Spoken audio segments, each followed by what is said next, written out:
18th. Now say a report on March 20th. But one report it. Now one report no one provide any reasons. Okay.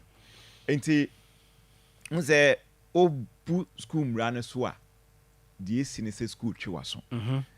Enti say ohwe letter no mu nsem a e kamia koye say school twena so de but official man hu say wa or twena so because am abe no ntimi nya carry for back 87.9 na ho akwaji na so twe krata no it's overstay yes ya the man no but no best school as a day student say overstay you know also come back no call report no yeah that's a suspension bi na say bi adwuma na ya na kere man aye it no on call there was a stalemate it no school as a day student we a letter headmistress na kutro koma eye manager no e na ye rure mu no apemu atiase the American wasn't stated but the theory letter no mu nsemo sana mistress letter yes sana e akoye na Friday no 87.9 say obey school no na etu bi kuta no na de bi a etise tu ekuta no ewurade nyankopon sana en kan we just want to be professional na no ne nanfofo edi achi in fact o mo kire say na nanfo ba ko ehye na bufu we de na wallet ani ena oye na adwen say obetutu we yitu no tina koye argument untimento bitimi ato enti wo clock ya de no now dadanfo no de nsa ebo etuo no free no so hey another direction na is a dima yawo no Akoma FM. Hey, asemu pena mine ni colleague ono ni nya na the same class na ni so. Pena mine move up pena mine into sumaya. Hey, enti pena mine na ni kosua benkum ni de ho ne kokai. Look at that. Friday na no panom de ne ba SDA kwala so SDA hospital but omo hwe de we na condition eti ana no odin. Tina also refer no. As a pity na niman kasa. Hwe no mo na ni asi. Yes. Hey. I say Radis. Simon na anya fast am ade no anka ofiri mu. We na itu ne de sene school letter. Akoma FM 87.9. Eti pena ma be PM wo Covenant Teaching Hospital.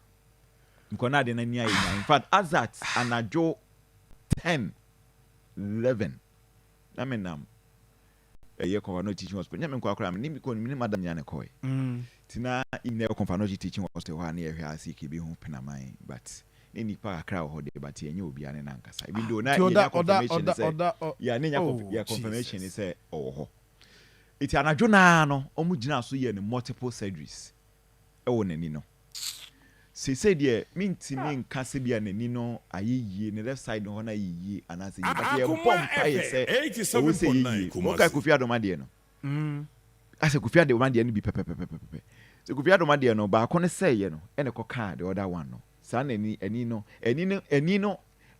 the way ani operate it say e man no for no we say kokora meto ba kumu a na ba ko no so I affected ye bompa ye say at least we there akura ni stra nyame ntimi ni ho afofi na nani ni ontimi eyi ma no just say we ready nyankopon ai akwada abranti onam de to this here ne say no omo hwe ne papa no hwe nanim omo hwe ne papa ada ma zakura hwe nanim akura you so innocent bi me da make say we see ye non sa ankura attitude no so ba na ka me susu say itu sa ne de in fact en finya so mfa ntu papa fo ne fo so say bia to be a one line say yes how they born ban a ma ba no kra hu kra ni ye e ma kwada ni hu so e ya no kra ni ye very very important ya no wa confirm say any father too police for according to we say police for the statement by almost say it woni ne papa dia Akoma na say no ne papa dia no eno so kra asem another thing wa line say and online say wa line say dia ani asem be mre kakra so but no you be say busa okay salifo ma ko yes nti wa line say a Chef, ultimate you from that. Ultimate that. Say, Mrabe Jow say, while as is into Bana for Banukwana, Debbie. So, negligence now, lead to that. Lead to that. Nti what better than me as the D can say crane free, but I can't deal with me about papa. Akoma FM 87.9. You say no, me bomb pie ma penama because you see, the Nindi Yankopon MY Nanka at least Yintimian, you know, especially left one the back. Itimian back there, yeah. Senebea echo affect the right one. So, me can't say because of Kufi Adoma dear tone, no. It's a similar thing that took Kufi Adoma. So, we are only hoping say we beat me. It's a serious. A serious, Sir John, a serious. Our for no name we near the ancient so because the 2 year. And then crown my banomani swash. I crown over how many years? 16, 17 hobe. Akoma FM 87.9 Kumasi. Omani swash papa. Akoma FM 87.9 yes, dear, obedie na me ba nyame do say da hobe fa. Only the yam no dey. Ketwa no. Wo na ni so Inti me na me ka jere ma me say. The first time I meet him, say on the idea penino. Asida de me hu o de asida na ba house several times in Timahuno. But the first time I meet him ketwano. Anyhow, what here no? Nyame do da ho be fa. O show me some no say ade bia me nsem o tete ama me no trans no de sa no wo wa ni nyam say eh Ewurade nyanko. O be fa. Nti eno sa no kra hwan de no. Yes. Akoma FM 87.9. Say no sa suba no hwan de no. Oh, we say me penhwehwe mu. Da bi mi busa say. Me petre Ebia na me de no. Ebia na me de because ade bia be say me hu mu ye. Yes. Me hu mu ye. But unim say yes say. What na me mo abaso for that because akra no hu na hu ni ya. Unim how a obe handle. And awofo ni bi wo ho a. Omo enim omo mantini ma bi wo ho omo hu. Na won hwe say John. Say me TV say ya me kasa kwe say akwa no amfa ma bi o ntimi so wonfa e na me to foforo Akoma FM 87.9 na omunya TV enhwe omo cartoons ni amfa nsua de na me gina so me sika omo nya me ko to foforo me to nya na nye easy ne bo den ko me mo ame ho bata so me drew ha na me hwe de we TV ni fragile e na me free nyam dobra slow aha usi ha nyam do no bewu emfa eti TV na ni pa say omfa ho ma so na mu se ne nsa ebo TV no ode ne nsa otimi se odidi no sa ne nsa ko tare enimu ye enam se nyam do ade we wa eni e warning kaka enti TV na ni se wonfa ho you see who nipa no a oh yes don't be able to yes na who the way abesi afire day a handle on because why yen sa no a so and as you see I feel for the father I feel more for Penamai,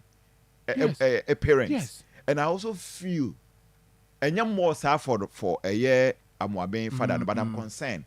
But I feel more for Penamai parents. So because Baba dear, just what Akoma be no, I could yes. Time and now no one and now for years I not promise. Oh, Chamana no, Johnny baby now, show say school for so Johnny baby now, show me say. I say we pa no chese. Is it that ti na won obi wo asemo school mu ha wodi tuo na hye no ho a ana say den aposi for the betia me hu aposi for the betia me hu say omoguso omototo na no so aposi for the betia me hu so hey she say no ed tuo no one ho de share class ti wo ye teacher kra na ukodi ayi bia say teacher wo hwe ntam so a obehu bloody fool